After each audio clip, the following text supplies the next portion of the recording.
Hey everyone, are you ready for this? You wanted us to really get into this whole Apollo Quiboloy situation, and wow, you weren't kidding about these sources. FBI notices, court documents, even like the social media chatter around it, it's a lot. Yeah, it's definitely not your run-of-the-mill news Yeah, story. This one has layers to it. that's an understatement. We're talking about someone who claims to be the appointed son of God, which, I mean, we could unpack that alone for hours. Right. But I think for the sake of this deep dive, we should probably start with the heart of it all. What are these accusations against Quiboloy, and why are they such a big deal? Well, the most serious ones are sex trafficking and forced labor. And it's not just talk. The FBI has them on their most wanted list because of it. Yeah. Then you've got the U.S. Department of Justice. They've got this whole indictment that lays out their case in pretty stark detail. They're saying Quiboloy, along with some higher-ups in his church, orchestrated this whole scheme, bringing church members over from the Philippines to the U.S. Okay, but on what grounds? How do you even begin to pull something like that off? Well, that's where it gets messy. The allegations are they used visas, but they obtained those visas through lies, totally false pretenses. Yeah. So these people are brought to America thinking one thing. And then what happens once they're actually here? Then, according to the accusations, they were basically forced into these incredibly long work days, collecting donations.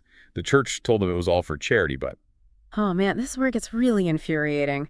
The indictment suggests that money, often donated by people who were really struggling themselves, hoping to help those in need, it was actually being funneled to fund this lavish lifestyle for Quiboloy and his inner circle. yeah, it's a classic case of do as I say, not as I do, but on an international scale with incredibly high stakes. And if that weren't enough, there are allegations of something even more disturbing. Sexual exploitation. The indictment uses the term pastorals, and Pastorals, yeah, they were young women, some as young as 12, who were chosen, so to speak, to serve Quiboloy as like his personal assistants. it sounds almost harmless when you say it like that, out of context, but knowing what we know now, Exactly. The indictment alleges that these pastorals were forced to perform sexual acts with Quiboloy as part of their duties. They even had a term for it, night duty. oh God, that's just... And it gets worse. They were allegedly told that this was God's will, and if they refused, they faced physical abuse, even threats of eternal damnation. It's manipulation on a whole other level. It really makes you question how someone could do this, especially using their religious authority to exploit people. But this isn't just a local story, right? This whole thing blew up internationally. Oh, absolutely. Remember we talked about the FBI's most wanted list? Well, the U.S. Treasury Department also got involved, and they slapped sanctions on Quiboloy, freezing any assets he might have within their reach. And, get this, it just happened to be on International Anti-Corruption Day. Wow, talk about irony. Right. But wait, there's more. Social media played a huge role too, which, I mean, it's the 21st century, right? Oh, yeah, everything ends up online these days. Exactly. YouTube took down his channel, then TikTok followed suit. Facebook and Instagram weren't far behind. They cited violations of their policies on dangerous organizations and, of course, complying with those U.S. sanctions. So what did Quiboloy do? Well, they tried to adapt, right? Created new accounts, jumped to some of those less mainstream platforms, but the damage was done. This wasn't some hidden scandal anymore. It had gone global. It's kind of crazy when you really think about it. How do you even go from a, regular person to leading this massive following, calling yourself the owner of the universe? How did that even happen? Right. It's not exactly your everyday career path. To say the least. But when you look at Quiboloy's backstory, it's actually a familiar kind of story. He wasn't born into wealth or some influential family. He comes from pretty humble beginnings, born in 1950 in Davao City, youngest of 9 kids. Wow, 9 kids. That's a big family. Yeah, so you can imagine probably didn't have a ton of, material things growing up. But according to his official biography, at least, he had these intense spiritual experiences even as a kid. So this whole, grand vision of religion, it was something he'd always been into. Seems that way. And the interesting thing is, he didn't just jump right into starting his own church. He actually began his career in an established church, the United Pentecostal Church of the Philippines, studied theology, rose through the ranks there. He even got a nickname, the Preaching Machine. The preaching machine, huh? Yeah, it seems like preaching was kind of his thing. But here's where it gets interesting. In the 1980s, he starts introducing some new ideas, things that didn't sit well with the church's leadership. They considered them unorthodox, and, well, it caused some major friction. Uh-oh, sounds like trouble brewing. Yeah, eventually it leads to his expulsion from the church in 1985. Expelled. Wow. So what does he do? Starts his own church, I'm guessing. You got it. That's how the kingdom of Jesus Christ is born. But it gets even more ambitious, I guess you could say, just a few years later. More ambitious. How so? In 1988, he proclaims himself the appointed Son of God. Wow. Okay, yeah, that's another level entirely. I can only imagine the controversy that caused. Oh, yeah. People were questioning everything, his claims, his motives, the whole thing. But here's the thing. His following, instead of shrinking because of all this, it actually kept growing. He had a way of drawing people in, and a big part of that was his understanding of media. This is where things get really interesting to me, because we've got a religious leader who gets the power of media, and that's a potent combination. Totally. In the early 90s, he starts with radio and television programs, which, I mean, that was pretty standard for religious leaders even back then. Sure, yeah. But then he goes a step further, founds his own broadcasting network. His own network, wow. Yeah, Sunshine Media Network International, SMNI. And this wasn't just religious programming. This gave him a platform to influence public opinion on a way bigger scale, even dipping into Philippine politics. Which brings us to the whole kingmaker thing, right? Because he wasn't content with just leading this church. Yeah. He wanted to say in who ran the country, too. Exactly. He starts endorsing candidates, going as far back as the early 2000s. Gloria Macapagal-Arroyo, then Gilbert Teodoro in 2010.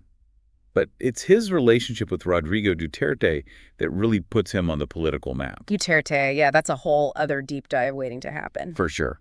But this wasn't just a casual endorsement. They were really close, weren't they? Oh, yeah. Quiboloy was way more than just a supporter. He was a close friend to Duterte, a spiritual advisor even.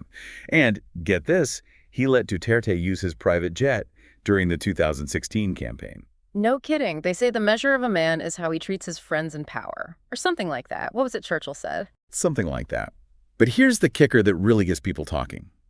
After Duterte wins, he takes on the role of administrator of Quiboloy's church assets. Wait, seriously? Yep. That's next level close, even for a spiritual advisor. Makes you wonder what's really going on behind the scenes. Absolutely. But wait, because it's about to get even more complicated. Because remember, this is Quiboloy we're talking about.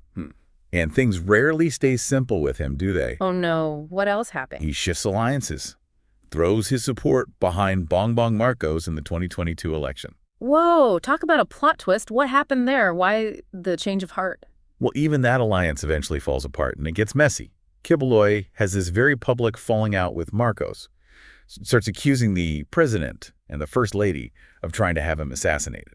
You've got to be kidding. Okay, this is getting good. He even uses his media empire, SMNI, remember that whole thing, to criticize the Marcos administration. Which he initially used to support Marcos. This is wild. It's like a political thriller, right? Shifting alliances, accusations, and all this power struggle underneath it all. It's giving House of Cards, but make it religion. Right.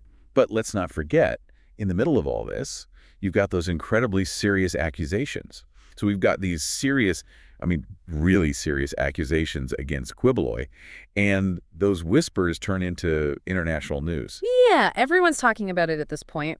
But how do we go from headlines and speculation to actually, holding him accountable? Well, the Philippine Senate, they launched this big inquiry into everything surrounding Quiboloy and his church. Makes sense, right. They had to do something. Especially with U.S. charges already public. It was just too big to ignore. Totally. But something tells me Quiboloy doesn't just, cooperate with the investigation, does he? Not exactly. He initially refuses to even appear before the Senate, claims concerns about his safety, says the whole thing is politically motivated. Which, knowing Quiboloy and his history, isn't the most unbelievable excuse in the world. Right. But the Senate, they're not buying it. They hit him with a contempt order.